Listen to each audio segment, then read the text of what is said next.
आज हम लोग रिमोट सेंसिंग के रेडिएशन लॉज और रेडिएशन के अर्थ सरफेस से इंटरेक्शन की बात करने जा रहे हैं।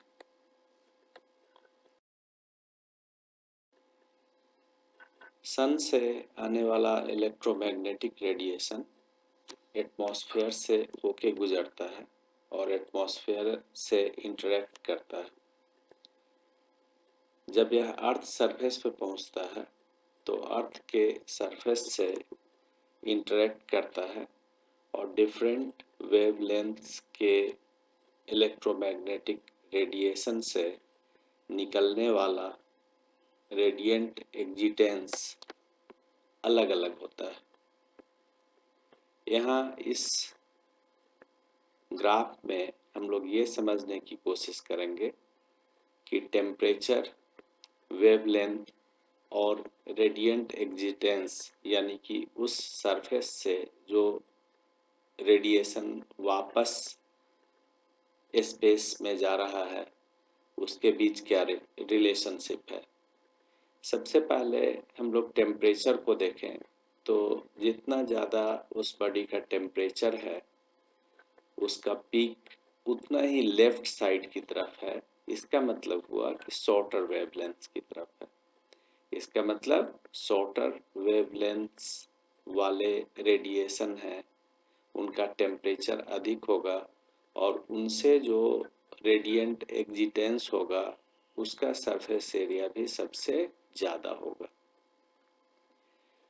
जैसे जैसे वेवलेंथ्स बड़े होते जा रहे हैं वैसे वैसे एरिया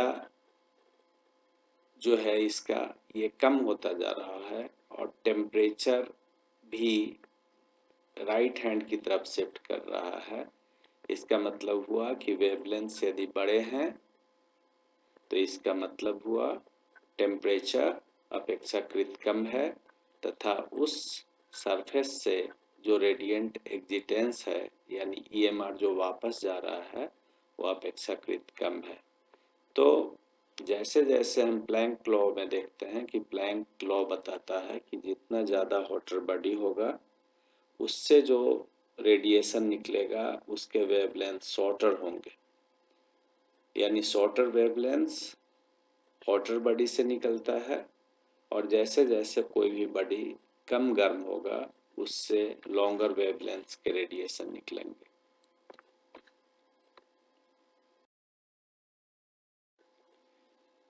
विन्स डिस्प्लेसमेंट लॉ में प्लैंक्स लॉ को ही बताया गया है मॉडिफाई करके, जिसमें ये बताया गया the hotter the object the shorter the wavelength. और इस विन्स लॉ ऑफ डिस्प्लेसमेंट में इस ग्राफ में यही चीज दिखाया गया है कि स्पेक्ट्रल रेडिएंट एक्जिटेंस सर्वाधिक तब होगा जब वेवलेंथ शॉर्टर वेवलेंथ का ईएमआर हो।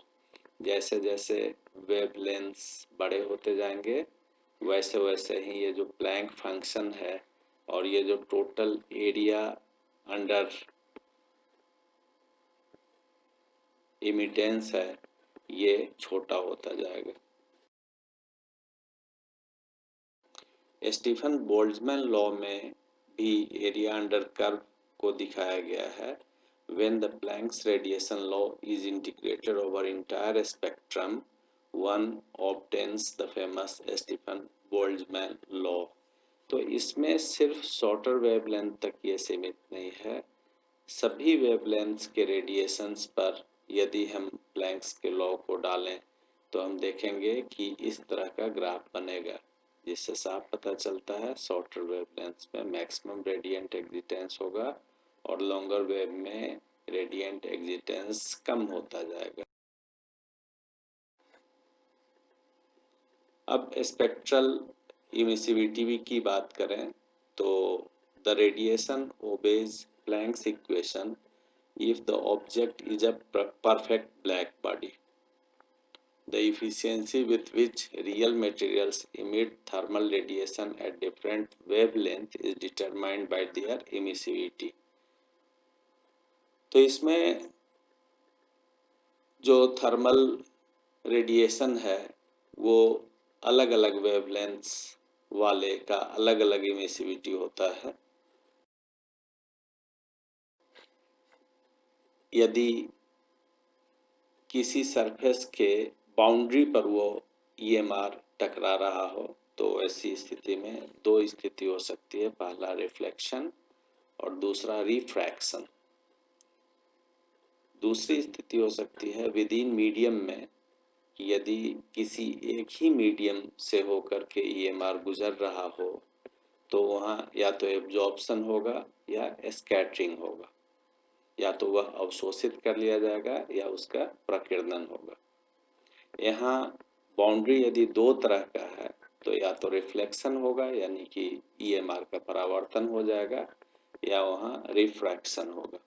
रिफ्रैक्शन का मतलब हुआ कि दो बाउंड्री के पास आकर के उसके अलग अलग वेवलेंथ्स वाले रेडिएशन अलग अलग सेपरेट होने लगे।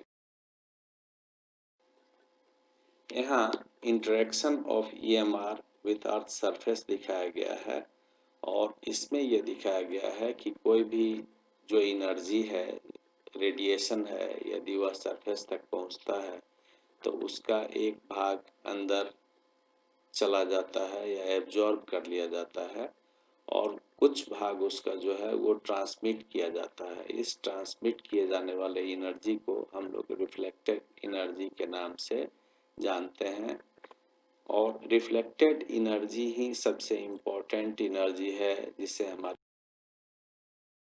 वापस उसी डायग्राम पे उसी स्लाइड्स पे आते हैं जिसमें स्पेकुलर को हम लोगों ने समझ लिया, जिसमें मिरर लाइक रिफ्लेक्शन होता है। सेम एंगल जिस एंगल से आया है उसी के अपोजिट एंगल से वो रेडिएशन वापस जाता है।